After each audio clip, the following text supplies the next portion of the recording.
Bonjour à tous.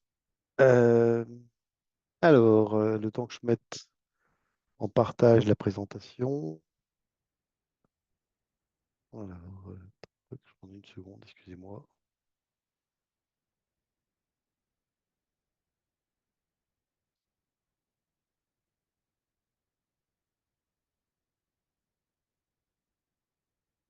Il y a du direct. Facile, ça. C'était facile, hein, je sais. Je partage. Bienvenue déjà à tous pour votre participation. Hop, share, et slideshow. Continue to share. Ok, normalement, vous voyez tous mon écran. Euh, Bienvenue pour parler de comment protéger nos configurations Okta. Je suis Xavier Stern en charge des pays francophones et, euh, et Christophe Absalon, qui est mon binôme, qui est le responsable technique de la même région. Voilà. Donc là, aujourd'hui, l'objectif, c'est de vous parler de ce que fait IQ, pour ceux qui nous connaissent moins, revenir sur le sujet Okta, qui est un sujet qui est en grosse accélération en termes de protection des informations qu'on peut trouver dans Okta, à deux niveaux, on va voir. On va voir la partie, effectivement, pour votre Okta interne, mais c'est également la partie Okta pour vos propres clients. Donc, pour reprendre, la team, vous la connaissez, je viens de vous la présenter. Aujourd'hui, IQ, on a la particularité, donc, c'est une boîte américaine, mais surtout avec une entreprise qui est basée en Slovénie d'un point de vue technique, c'est-à-dire que l'ensemble de notre équipe d'ingénierie est basée en Europe. Et donc, ce qui nous est intéressant pour nous, Européens, c'est qu'on a les mêmes créneaux horaires que l'ensemble de notre équipe technique. Euh, Aujourd'hui, on est détenu par des fonds d'investissement qui sont soit financiers comme Bain Capital, Accru, mais aussi des investisseurs technologiques euh, comme Atlassian, Cisco et également Okta, qui est un investisseur pour IQ par rapport à notre développement et comment on évolue en fait ces derniers temps. Donc, ce qui est important à retenir, IQ, on est présent aujourd'hui dans beaucoup de pays, on a de plus en plus de clients, on fait que du software, que du backup. Et un point qui est important pour nous, c'est qu'on va retrouver un niveau de satisfaction client élevé, c'est-à-dire un NPS score à plus de 90. C'est quelque chose qu'on tient à montrer, mais surtout à respecter, c'est-à-dire que la qualité de notre support, c'est-à-dire que vous ayez choisi un produit IQ, c'est une chose, mais c'est que demain, ce produit correspond bien à vos attentes. Ça, globalement, quand ces gens-là ont dû investir, alors là, on a pris l'exemple du Gartner, mais il n'y a pas que le Gartner, ça fait 3 ans qu'on est vu comme visionnaire. C'est des choses qu'on va retrouver aujourd'hui dans beaucoup de nominations de nos clients, d'éditorialistes, de presse qui jugent aujourd'hui IQ comme étant une solution très performante et surtout visionnaire par rapport à l'approche autour du monde SaaS. Alors, ce qui est intéressant, c'est qu'IQ, on voit bien que sur ces dernières années, le côté visionnaire, on va le retrouver sur différents niveaux. On l'a retrouvé avec le choix d'origine, hein, qui est la capacité à backuper des environnements Nutanix quand personne backupait l'environnement Nuta, hein. C'était un premier point de départ. On a fait la même chose dans l'environnement cloud. Alors pourquoi on a choisi GCP pour démarrer? Pareil, parce que les gens, quand on discute avec des clients qui utilisent cette plateforme, ils nous disaient qu'ils faisaient des snapshots, qu'ils nous disaient qu'ils faisaient des scripts. Et donc, on a été capable de leur apporter une solution pour sauvegarder leur VM, leur bucket, leur Kubernetes, leur BigQuery, en fait, leurs différents environnements. Suite à ça, on a fait la même chose et on a développé notre solution pour les autres environnements cloud, hein, c'est-à-dire Azure, AWS, et qui me permet aujourd'hui d'avoir une vraie solution multi-cloud. Enfin, la dernière partie, effectivement, c'est la partie du SaaS. Donc, on a démarré de façon classique en sauvegardant, on va dire, les outils collaboratifs comme 365, mais ça nous a amené une réflexion qui est de dire qu'aujourd'hui, qu'est-ce qui se passe en fait pour le monde de l'environnement SaaS? Et donc, on va voir qu'on a développé une plateforme qui s'appelle AirCloud, et dont je vais vous parler juste après, en fait, dans son développement. Donc, globalement, en fait, AirCloud, c'est quoi? C'est pour répondre à un besoin qu'il y a de plus en plus d'applications SaaS. Aujourd'hui, on a quasiment 20 000 à peu près aujourd'hui sur le marché. Que quand on regarde bien comment ça fonctionne, on se rend compte qu'aujourd'hui, en fait, ces différentes applications SaaS ne sont pas protégées. Pourquoi? Parce que l'éditeur que vous avez choisi dans le SaaS, il est là pour vous fournir un service, pour vous fournir de la disponibilité, mais pas spécialement pour vous fournir en fait un backup de sa solution. Donc d'ailleurs, dans leur share responsibility model, c'est ce qu'ils vont expliquer. Donc l'approche qu'on a, c'est qu'avec AirCloud, cette plateforme, qui est un peu comme un Apple Store, en fait, si vous voulez, dans le principe, en fait, on va créer des plugins au niveau API, au niveau des applications SaaS. Donc, chaque vendeur de SaaS va apporter ses spécificités. On va voir que dans Okta versus un Jira versus un Salesforce, les données, enfin les, les environnements critiques ne sont pas les mêmes et qu'on ne va pas sauvegarder la même chose. Mais on va dialoguer avec eux au niveau API et on va intégrer ça dans la solution IQ ou AirCloud, c'est-à-dire multi-SaaS, et on va permettre de créer un produit pour chacune de ces applications. Donc pour Okta, pour Salesforce, pour Jira. Et pour vous, ça va vous permettre d'avoir comme un catalogue et vous allez pouvoir choisir en fait cet environnement. Alors pourquoi aujourd'hui on s'intéresse à Okta et pourquoi ce sujet est important? Pourquoi? Parce que le premier point qu'on peut dire, c'est qu'effectivement, bah, l'entrée dans le monde du SaaS, bah, c'est à travers Okta. Mais surtout qu'effectivement, comme je le disais, en prenons l'exemple sur les dernières 20 dernières années. Autant il y a 20 ans, on était dans un mode on-premise, on était un peu comme un château fort. Donc c'était assez facile de protéger avec des belles tours, des meurtrières, une belle protection. Aujourd'hui, on voit bien que c'est plus compliqué parce qu'en fait, nos données sont un peu partout, sont dans chacune de nos applications, sont dans des clouds différents. Et on voit bien qu'aujourd'hui, alors ça, c'est des études qui sont européennes et américaines qui disent qu'on va retrouver à peu près 200 applications SaaS à peu près qui tournent dans nos entreprises. Alors la question, c'est comment on va se protéger par rapport à ça. Donc, comme je disais, AirCloud va vous apporter deux choses en fait. La première, qui est d'avoir une visualisation en fait de votre environnement. C'est-à-dire de voir en fait les différentes applications SaaS qui tournent chez vous. Donc, vous allez pouvoir en fait vous connecter, identifier les différentes applications qui ne sont pas protégées, identifier le risque aussi également, hein, parce que toutes les applications ne sont peut-être pas critiques pour vous, et définir en fait comment je veux en fait protéger mon environnement. Donc en quelques minutes, on va pouvoir commencer à réfléchir à comment je dois protéger mon environnement. Et toutes les applications, comme dans mon exemple, vous en doutez bien qu'on va pouvoir les identifier parce qu'elles sont connectées à votre Okta. Ça, c'est le premier point. Ça, c'est vous donner cette visualisation. Le deuxième point, excusez-moi, ça avance pas, c'est que vous propose Okta en fait, qu'est-ce qui est intégré en fait dans ce que vous achetez dans Okta. Donc Okta, bien sûr, aujourd'hui, c'est votre outil de configuration interne ou externe, d'accord? Ce qui est important à voir, c'est pourquoi en fait, il faudrait se poser la question de sauvegarder votre environnement. Globalement, en fait, le premier point qu'on va voir, c'est toute la partie justement configuration, la partie compliance par rapport à Okta. Et surtout, en regardant tout simplement ce que vous propose Okta dans son cher Responsibility Model. Christophe, tu veux rajouter un point sur ce point-là? Oui, ce qui est super intéressant, et merci Xavier de poser la question, c'est que euh, ce qu'on dit souvent, c'est que quand vous aviez une infrastructure qui était hébergée chez vous, je vais prendre l'exemple de votre Active Directory, Microsoft vous proposait une solution qui s'appelle Active Directory, mais vous aviez la responsabilité de backuper votre Active Directory, de backuper vos utilisateurs, et en cas de problème, vous aviez la responsabilité de réparer tout seul cet incident. Aujourd'hui, Okta est une plateforme qui vous permet de gérer l'identité, hein, tout comme Entra ID et autres, qui vous permet d'avoir des workflows, qui vous permet d'avoir beaucoup de systèmes d'automatisation pour la gestion de vos connexions. Mais à aucun moment, malgré la résilience qui vous annonce, qui est très forte, hein, ils ne sont responsables de vos données, ils ne sont responsables d'une erreur volontaire, humaine, malicieuse qui pourrait arriver chez vous. Donc c'est pour ça que le shared responsibility model vous rappelle que vous devez protéger vos données. Et on entend souvent parler de ransomware, on entend souvent parler d'attaques, mais je rappelle que bien souvent, c'est des erreurs humaines qui détruisent des environnements. Une personne qui a voulu effacer un utilisateur, mais qui va effacer tout un groupe d'utilisateurs. Une personne qui a voulu modifier une connexion, qui va pas modifier la bonne connexion, qui va se tromper entre l'environnement de prod et l'environnement de pré-prod. Toute personne qui fait de l'informatique depuis plusieurs années a connu ces genres d'erreurs, soit de sa part ou de la part d'un collaborateur. Et donc oui, il faut se protéger des attaques, mais il faut aussi se protéger des erreurs humaines. Et c'est pour ça qu'il est important de prendre conscience de ce besoin. Merci Merci. Christophe. Donc aujourd'hui, effectivement, nous, ce qu'on va apporter, effectivement, c'est répondre à ces besoins critiques en fait pour protéger vos environnements Okta. Et surtout se dire que si ça devait arriver, comment vous allez pouvoir repartir simplement et facilement, sans pour autant pénaliser en fait les collaborateurs ou tout simplement le fonctionnement de votre entreprise.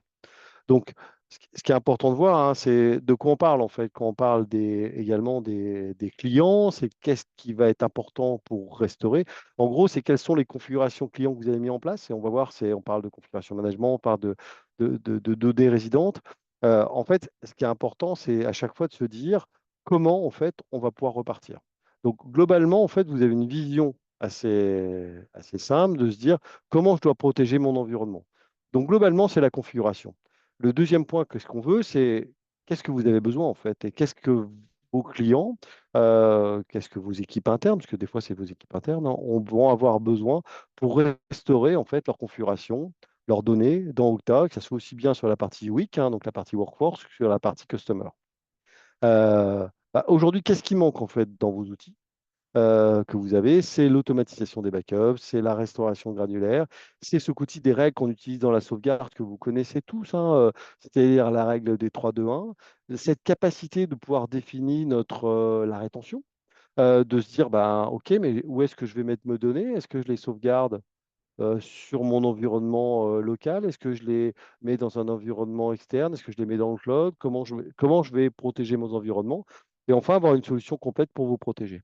Donc ça, c'est l'approche qu'on va vous apporter pour répondre à ces solutions. Donc l'approche d'IQ, en fait, là où elle est différente, et là où elle est intéressante, c'est que, comme vous l'avez compris, Okta, pour nous, n'est qu'une porte d'entrée d'une application SaaS. C'est important, c'est que vous allez pouvoir justement manager l'ensemble de votre environnement, c'est-à-dire automatiser vos backups, vous permettre d'avoir cette granularité et vous permettre de restaurer l'ensemble. Mais ce qui est important également, c'est que notre solution ne va pas répondre juste à un besoin d'Okta. Euh, je me dis, tiens, et si je devais protéger mon Okta? Je suis sûr de moi, et pourquoi pas, je ne le développerai pas moi-même, hein, avec un bon script, j'ai deux, trois bons ingénieurs dans mon entreprise et je vais développer quelque chose pour justement sauvegarder et restaurer mon Okta. C'est un point important. Donc, je suis capable de le faire. La vraie question, c'est qu'une fois qu'on s'est dit, je dois protéger mon application SaaS Okta, mais comment ça marche pour Atlassian? Comment ça marche pour mon application Jira? Comment ça marche pour mon DocuSign? Comment ça marche pour mon Miro? Et en fait, Voilà, à ce ça veut moment-là, dire ça veut qu'à dire qu'à chaque chaque nouvelle nouvelle application, application, je vais je être vais être obligé. obligé de retrouver en fait euh, soit une nouvelle équipe interne qui va me développer la solution, soit une nouvelle solution sur le marché. L'avantage d'IQ et l'approche qu'on va avoir, c'est justement de vous permettre d'avoir une vue complète. Alors, ouais, en effet, ce qui est important à noter, c'est on entend souvent ça, je peux avoir des ingénieurs, je peux faire des scripts, je peux mettre ça en place moi-même, et je te rejoins assez, ok, bah, dépenser de l'énergie, dépenser du temps pour backuper votre Okta. Je suis pas sûr déjà que les personnes de votre entreprise, c'est pour ça qu'ils étaient embauchés, hein, pour faire des scripts de backup Okta, et ensuite d'autres applications. Mais la vraie question, le vrai nerf de la guerre au travers de ça, c'est bien de pouvoir exporter, mais comment je restaure? Nous, on le voit aujourd'hui, il y a d'autres applications SaaS où il y a des API, où il y a des modules d'export qui existent, mais il n'y a aucune méthode de réimport de la donnée. Donc, avoir un JSON avec la liste de vos 2500 utilisateurs qui, entre guillemets, vous ne savez pas comment le réimporter, bah, à part avoir deux écrans et je lis mon JSON ligne par ligne et je retape à la main tous mes utilisateurs, ça me sert pas à grand-chose. Et aujourd'hui, avoir un backup, c'est aussi ça. C'est surtout avoir une méthode de restauration. Quelle est ma méthode de restauration? Quel est mon RPO? Quel est mon RTO? Quelle est la maintenance et la maintenabilité de mon script?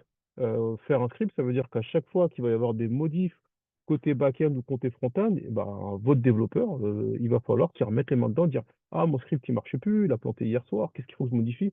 Okta a modifié son API, bah, ok. Ça, c'est le travail d'un éditeur de backup. Le travail d'un éditeur de backup, de s'appuyer sur son expérience pour vous donner aussi bien en mode front la capacité d'absorber la donnée et en mode back la capacité de vous repousser la donnée de façon simple et granulaire. Nous, ce qu'on aime à dire côté IQ, et ça je vais vous le faire voir, c'est que pour utiliser les solutions IQ, je n'ai ni besoin d'être un expert en sauvegarde, ni besoin d'être un expert applicatif pour pouvoir faire du backup ou de la restauration. Donc globalement, voilà. Donc là, on a pris un exemple avec quelques cas en fait où on pourrait se retrouver confronté à se dire quels sont les cas où en général on va se poser la question de et pourquoi pas sauvegarder mon environnement Okta. On a mis quelques exemples, hein, aussi bien le côté malicieux que le côté accidentel, que le côté d'avoir une compliance long terme en fait par rapport à ça. Ce sont des exemples. de cas qu'on pourra retrouver en fait dans la sauvegarde en fait des environnements Okta. Euh, Globalement, en fait, ce qui est important de voir, c'est on va voir, on va protéger et on va restaurer. C'est ce que on demande à un outil de backup et c'est ce que IQ va vous apporter par rapport à ça en l'intégrant dans ce produit multisas. Donc, ce qu'on vous propose, bien sûr, derrière, c'est de pouvoir tester la solution. Alors, je fais un petit peu de teasing pour notre site web. Je vous invite à y aller, ceux qui ne le connaissent pas encore, parce qu'il a changé. Il y a eu beaucoup de choses qui ont été améliorées. Déjà, pour ceux qui aiment parler français, vous allez pouvoir retrouver un site web en français, hein. Vous avez un petit onglet en bas à gauche qui vous permet de choisir le site en français, c'est le premier point. Vous allez pouvoir retrouver l'ensemble des datasheets, mais surtout également, en fait, vous allez pouvoir essayer la solution gratuitement en fait, pour tester notre solution. Ça, c'est le premier point. Et ça va vous montrer maintenant la solution à quoi elle ressemble. Ça, c'est un point important. Et naturellement, ce qui est important à voir, c'est que ça fonctionne. Aujourd'hui, on a choisi d'avoir des partenaires spécialisés qui sont là pour nous accompagner, vous accompagner à mettre ça en place et à vous aider parce qu'ils ont une forte connaissance des produits Okta, à mettre en place le backup pour vos solutions. Ça, c'est important, c'est le point numéro un, mais tout en intégrant le fait que c'est important pour vous de pouvoir intégrer dans une solution multi-cloud, multi-SaaS pour vous accompagner pour vos problématiques d'Okta d'aujourd'hui, mais peut-être également pour vos autres problématiques de SaaS demain. Je vais laisser Christophe vous montrer, vous partager la solution. Top, on partage. Christophe, je te laisse la main.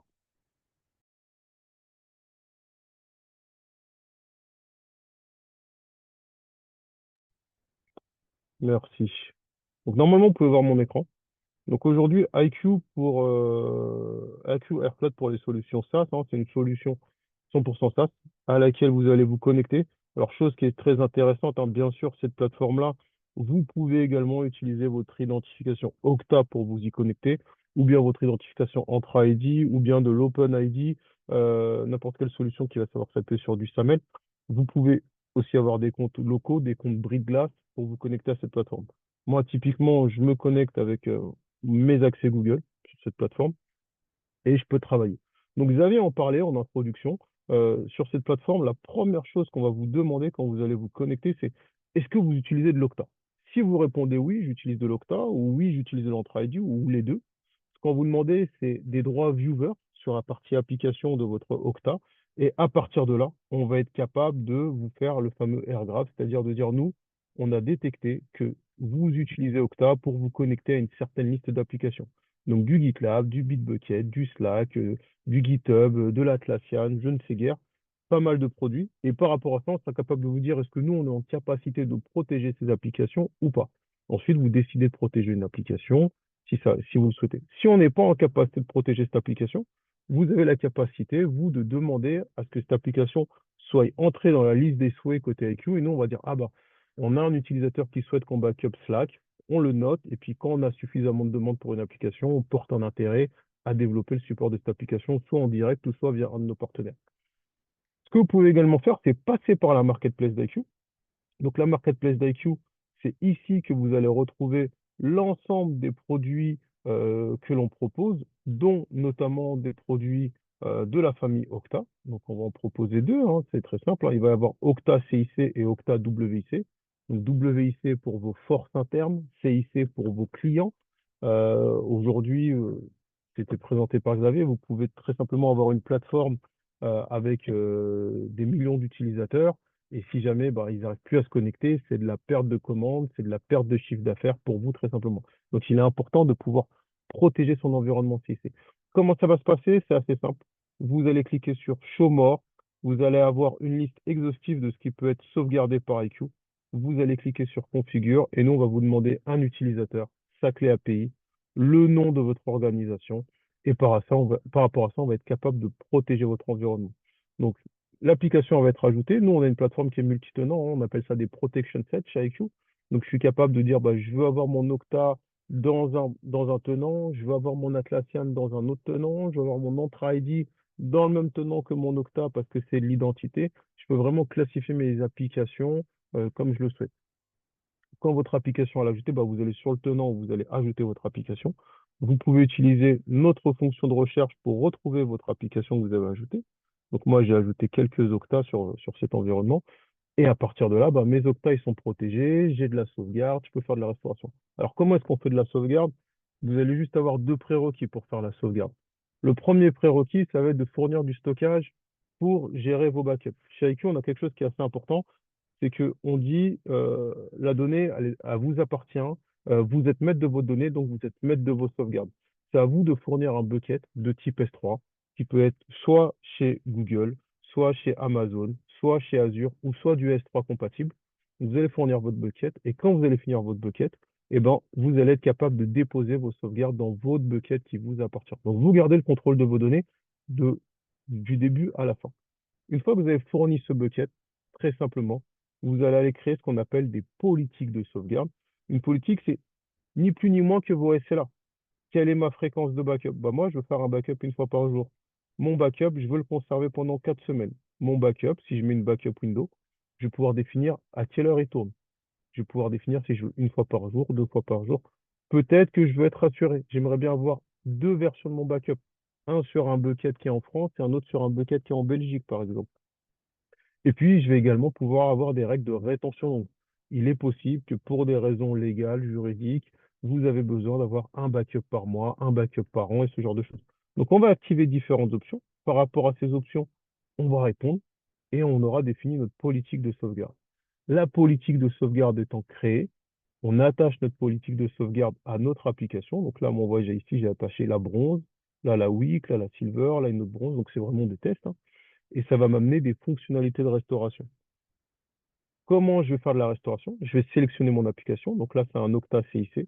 Je sélectionne mon point de restauration qui correspond à la date de ma sauvegarde. Imaginons que je fais une restauration à la date du 25 à 18h13. Je clique dessus. Je vais sur Restore et je peux restaurer. Donc, je vais pouvoir restaurer. Je vais pouvoir exporter ma donnée. Et en termes de restore, bah, je vais pouvoir dire, je veux restaurer sur le même tenant, sur, sur un autre tenant. Je peux restaurer mon tenant en entier. Je peux restaurer des settings, des API, des database connexions, des social connexions, des applications, des actions, des flows, du MFA, du universal logging, du custom email template ou de l'attack protection. Sur la partie WIC, vous allez retrouver exactement la même approche avec encore une fois cette capacité de restaurer. Alors là, comme j'ai plusieurs WIC, il me propose la restauration croisée, typiquement dans un environnement de prod vers un environnement de test, hein. On va rester sur le vrai environnement. Et je vais cette fois avoir de la terminologie en alignement avec WIC. Donc, je peux restaurer une organisation, une politique, une application, un user type, un groupe, euh, un groupe, une group rule, une ressource set, administration rule, SMS template, network zone, UI schema, brain, custom domain, behavior, identity, authorization, policy, user, authorization server scope, authorization server chain. Donc, on vous amène vraiment une granularité dans la restauration. Ce qui va être intéressant, c'est que vous allez pouvoir choisir un utilisateur particulier, une policy rule en particulier. Vous avez vraiment le choix de ce que vous voulez restaurer en termes d'objets, de type d'objet, en termes de date, en termes de destination, par rapport à votre besoin. Je ne suis pas du tout un administrateur Okta. Je suis une personne qui gère de la sauvegarde. Je reçois une demande de restauration d'un utilisateur Okta. Et ben, c'est très simple pour moi. Je ne suis pas du tout un administrateur de backup. Je suis un administrateur Okta à qui on a donné un accès à l'application IQ. C'est très simple pour moi de faire de la restauration. Donc, pas besoin d'être un expert dans un métier ou dans un autre pour pouvoir effectuer une restauration. Et quand on parle de ça, justement, ce qui va être intéressant, c'est que l'admin de backup peut avoir juste un droit de backup. L'admin Okta peut avoir juste un droit de restore. On va pouvoir cloisonner les permissions côté IQ sur qui peut faire quoi, aussi bien au niveau d'un tenant qu'au niveau de la souscription globale. On va pouvoir avoir des applications, je le disais un peu avant, hein, purement engineering dans la partie engineering, purement sales dans la partie sales, et ainsi de suite. Donc, on peut vraiment cloisonner avec différents tenants. Une fois qu'on a tout ça, bah, c'est assez intéressant. On a nos backups qui fonctionnent, on a nos restores qui fonctionnent. Comment je garde le contrôle sur l'état de mes backups, sur l'état de mes applications? Bien évidemment, toute page de sauvegarde qui va tourner côté IQ, ça va être listé. Il y aura un suivi des tâches. Vous allez pouvoir mettre en place des alertes. Alors, soit des alertes par email, hein, ou sinon, maintenant, ce qu'on pratique de plus en plus, des alertes de type webhook. Si vous utilisez un Microsoft Teams, un Slack, un ServiceNow, la suite Atlassian, bon, on peut envoyer des webhooks sur ce genre de plateforme pour vous informer qu'il y a une restauration qui a été faite, qu'il y a un backup qui a été fait, ce genre d'événement. et vous allez avoir du reporting. Donc IQ est pré-configuré avec des modèles de rapports à l'avance, mais vous pouvez créer vos propres rapports. Il suffit de cliquer sur New et de dire, bah, moi, je voudrais bah, voilà, créer des rapports par rapport à mon besoin. Donc je vais pouvoir aller ensuite sélectionner des colonnes, dire, je veux avoir l'état de mes backups sur 24 heures pour mon application Okta, savoir juste les backups qui ont fonctionné, juste les backups qui n'ont pas fonctionné, voir l'ensemble de l'état des backups. Vous créez vos rapports, une fois qu'ils sont créés, vous pouvez les planifier, les recevoir tous les matins dans votre boîte mail. Vous pouvez avoir l'historique de vos rapports très simplement consultable en ligne au sein de IQ. Également, j'en ai parlé un peu avant, côté IQ, vous allez pouvoir vous interfacer avec différentes solutions d'authentification. C'est vous qui avez le contrôle, donc c'est ici qu'on va pouvoir aller ajouter son identity provider, dire bah moi je voudrais me connecter avec mon Okta. Et donc là, vous allez pouvoir vous connecter grâce à Okta sur la plateforme. On supporte Okta et bien sûr et plein d'autres ressources. Et vous allez pouvoir avoir différents niveaux de permission. Donc à la fin, vous avez une solution simple à mettre en place, 100% ça, qui va vous permettre simplement de protéger vos données. Vous allez garder le contrôle de vos données. Vous allez pouvoir déléguer à l'administrateur Okta des capacités de restauration sur le même environnement, sur un autre environnement, avec de la granularité, aussi bien en termes de type d'objet que de la granularité dans le temps. Et vous allez avoir du reporting sur tout ce qui se passe sur votre plateforme. Donc c'est vraiment une solution assez complète qu'on vous propose, qui, comme on le disait un petit peu avant, va vous permettre de gérer Okta, mais pas que. Potentiellement, si vous avez de l'Okta, vous avez souvent des applications SaaS qui dépendent de cet environnement Okta, et donc potentiellement, vous allez pouvoir gérer ces environnements. Si vous avez également, on n'en a pas parlé, hein, mais des environnements cloud de type Google, Azure, Amazon, dans la même console, vous allez pouvoir backuper vos environnements cloud. Des machines virtuelles, des buckets, des services cloud, vous allez pouvoir les backuper au travers de cette console. Voilà. Donc ça, c'était notre présentation IQ pour AirCloud. Je vous remercie beaucoup de nous avoir écoutés. Si vous avez des questions, vous êtes libre de poser vos questions. Et c'est avec un grand plaisir qu'on va vous y répondre.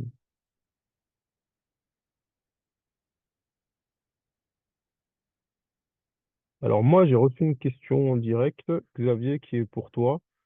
Pouvez-vous nous parler du licensing model? Alors, le licensing model est assez simple. Aujourd'hui, c'est un licensing au user, hein, user en fonction donc, de deux critères hein, sur la partie Okta, soit la partie WIC, c'est-à-dire pour ceux qui ont des utilisateurs workforce, ou la partie CIC. Donc, c'est un licensing au user. Ce qui est important à savoir, c'est qu'en fait, on a des modèles de dégressivité en fonction du nombre de licences que vous allez avoir. Donc, ça, c'est le premier point en fait par rapport au produit en fait IQ, donc au user, et également en fait sur le principe pardon, de dégressivité par rapport au nombre d'users que vous allez avoir besoin de backuper. Ça, c'est le premier point. Le deuxième point, c'est qu'on va lancer prochainement une licence identité. Donc ça, c'est un peu de teasing en fait, mais qui va être intéressante dans les mois à venir, qui intégrera en même temps entre ID pour ceux qui utilisent la partie Workforce et qui peut être intégré en fait avec ceux qui ont du multi-licensing en termes d'outils de sécurité. Voilà.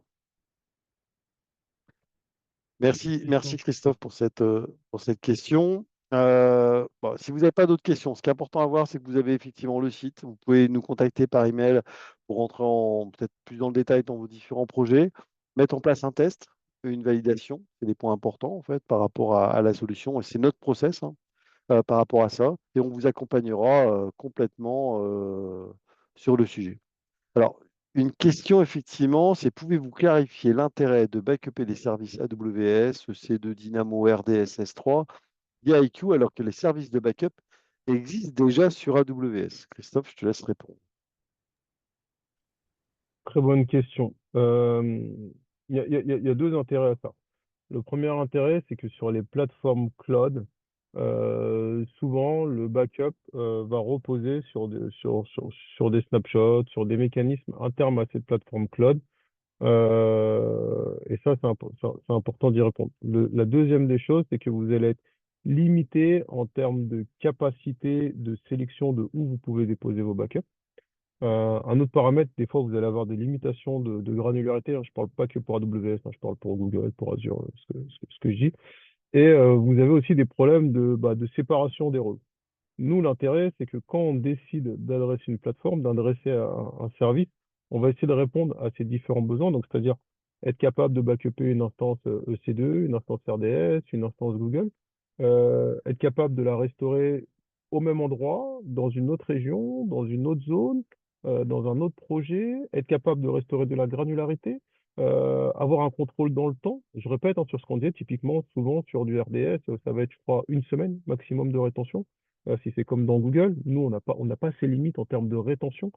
Euh, Être capable de stocker la sauvegarde dans un environnement AWS, mais pas que. Peut-être que vous avez des backups AWS et que votre idée, c'est de vous prémunir d'une perte complète d'AWS. Donc, nous, on va vous proposer de restaurer ça, de sauvegarder ça soit dans la même région, soit dans une autre région, soit dans un autre cloud provider. Donc, je suis capable de backuper mon AWS sur mon Google.